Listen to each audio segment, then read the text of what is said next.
وَقَضَى رَبُّكَ أَلَّا تَعْبُدُوا إِلَّا إِيَّاهُ، اور فیصلہ کر دیا ہے تیرے رب نے، وَقَضَى رَبُّكَ، اور فیصلہ کر دیا ہے تیرے رب نے، أَلَّا تَعْبُدُوا إِلَّا اللَّهَ، کہ تم عبادت مت کرو مگر صرف ایک پروردگار کی، صرف ایک اللہ کی، اس کے علاوہ کسی کی عبادت مت کرو۔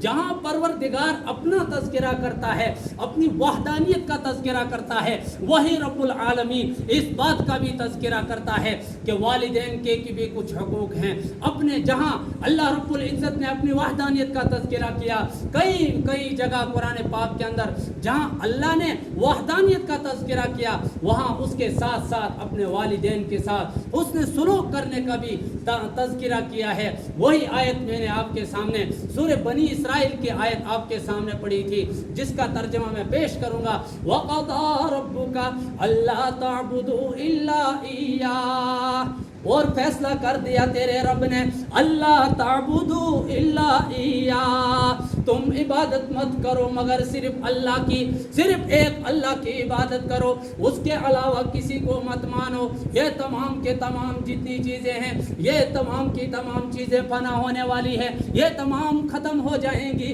صرف ایک اللہ کی ذات باقی رہنے والی ہے، صرف ایک پروردگار کی ذات باقی رہنے والی ہے۔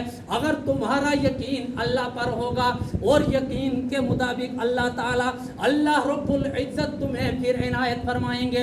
وَقَضَى رَبُّكَ أَلَّا تَعْبُدُوا إِلَّا إِيَّاهُ، اور فیصلہ کر دیا ہے تیرے رب نے، اللہ تعبدوا الا ایاہ، کہ تم عبادت مت کرو مگر صرف اللہ کی۔ وَبِالْوَالِدَيْنِ إِحْسَانًا، اور اپنے والدین کے ساتھ حسن سلوک کرو، ان کے ساتھ اچھائی کرو، ان کو برا بلا مت کہو، ان کو ڈانٹ ڈپٹ کے ساتھ آگے سے جواب مت دو، بلکہ کیسے جواب دو؟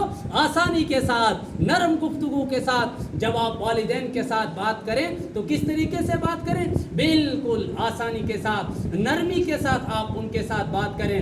اللہ تعبدوا الا ایاہ وبالوالدین احسانا اما یبلغن عندک الکبر احدہما، جب پہنچ جائے ان دونوں میں سے کوئی ایک بڑھاپے کو، اما یبلغن عندک الکبر احدہما او کلاہما، احدہما ان میں سے کوئی ایک یعنی والدین میں سے، او کلاہما یا ان دونوں کے دونوں، احدہما او کلاہما، فلا تقل لہما اف ولا تنہرہما وقل لہما قولا کریما۔